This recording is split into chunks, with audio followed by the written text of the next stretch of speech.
Dear brothers and sisters, good evening. And to those coming from abroad, a warm welcome to our historic, beautiful, and very hospitable city of Istanbul.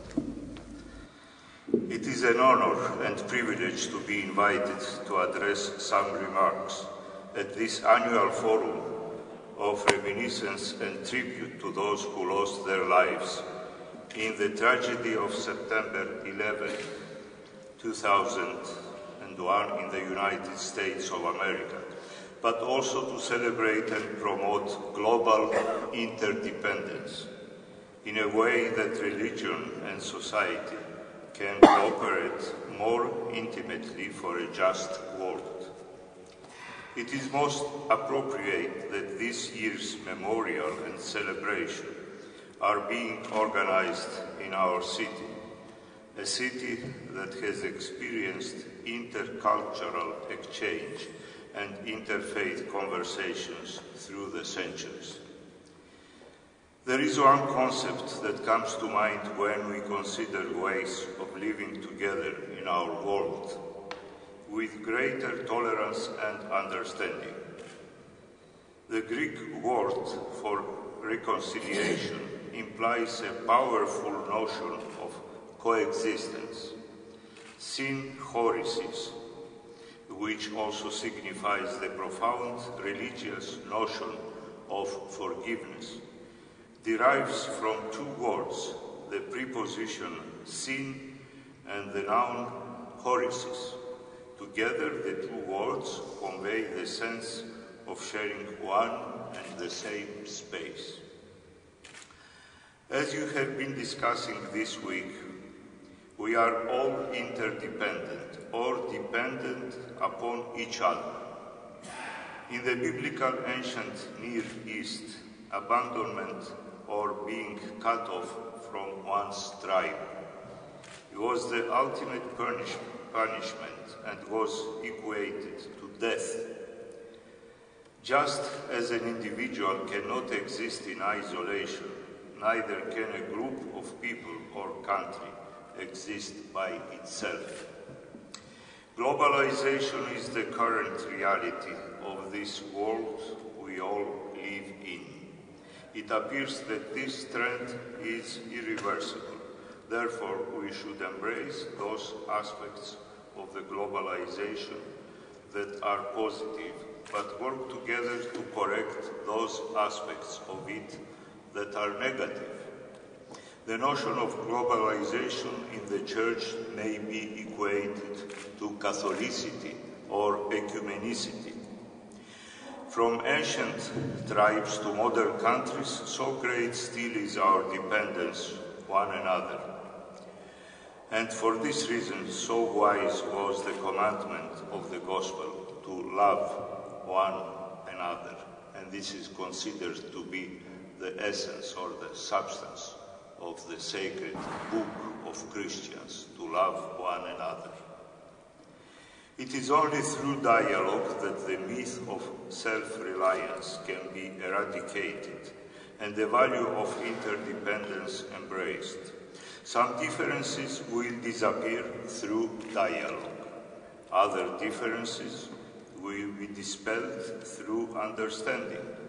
Still other differences will remain, but be integrated through tolerance.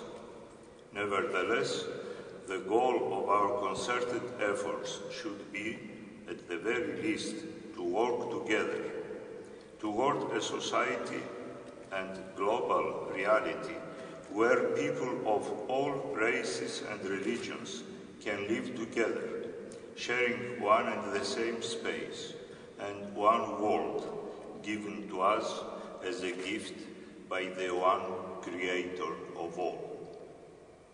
The Ecumenical Patriarchate has been dedicated to interreligious and intercultural dialogue, especially these last years. It has organized official academic dialogues with Judaism since 1977 and with Islam since 1986. And it was in this city that we organized two major international dialogues between Judaism, Christianity, and Islam. In November 1994, our Peace and Tolerance I conference produced the Bosphorus Declaration, where we declared jointly with our Muslim and Jewish colleagues that a war in the name of religion is a war against religion. Moreover, in November 2005, we organized our Peace and Tolerance II conference, where we discussed dialogue and understanding in Southeastern Europe, the Caucasus, and Central Asia. On the other hand, the environment is a major concern to the international community and is another example of our interdependence upon one another. One country's production and gain can become another country's waste and loss.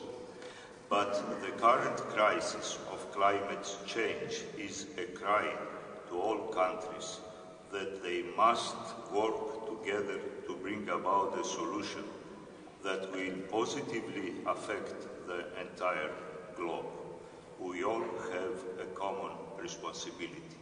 I think also that the floods in these days here in Istanbul and around Istanbul are a result of our egoistic treatment of our planet, of the natural resources, and it is a very sad event that calls us to think about our common responsibilities, not only in the country of each one of us, but of the globe. As the Ecumenical Patriarchate has been working for the protection of the environment. In 1989, it declared September 1st as a day of prayer for the protection of the environment for our faithful. Last September 1st, in our yearly encyclical for the protection of the environment, we said, among others, let us pray for God's blessing on the United Nations Climate Change Conference in Copenhagen in December, so that the industrially developed countries may cooperate with developing countries in reducing harmful polluting emissions, also that there may exist the will to raise and manage wisely the funds required for the necessary measures, and that all may work together to ensure that our children enjoy the goods of the earth that we leave behind for them. There must be justice and love in all aspects of economic activity. Profit, and especially short-term profit, cannot and should not be the sole motive of our actions. Since being elected Ecumenical Patriarch, we have tried to build on the example of our late predecessor. As a result of our humble efforts to raise awareness among our faithful and others about the need and the responsibility to care for God's creation, we have since 1995 completed 7 international religion, science, and the environment symposia around the globe, gathering together local religious leaders, scientists, and policymakers. These symposia have taken place aboard ships sailing troubled waters while trying to find solutions to the particular problems manifest. Until now, we have visited the Aegean Sea, the Black Sea, the Danube River, the Adriatic and Baltic Seas, the Amazon River, and the Arctic Sea. If there is one thing we have learned from this symposia, it is just how interconnected and interdependent we human beings are. Sharing this one earth, home to all of us. And now we are preparing for our 8th symposium, which will take place next month on the Mississippi River in the United States, where we hope to make a small contribution to this very large river.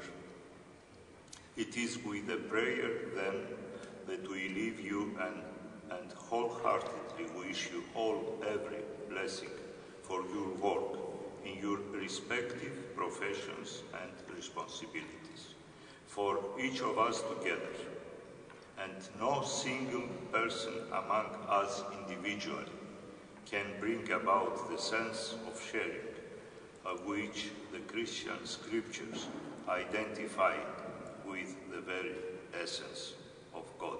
And now, concluding our humble remarks, we want to wish to our Muslim brothers and sisters a very blessed and a very happy Ramadan period and a very happy Ramadan feast. İyi bayramlar.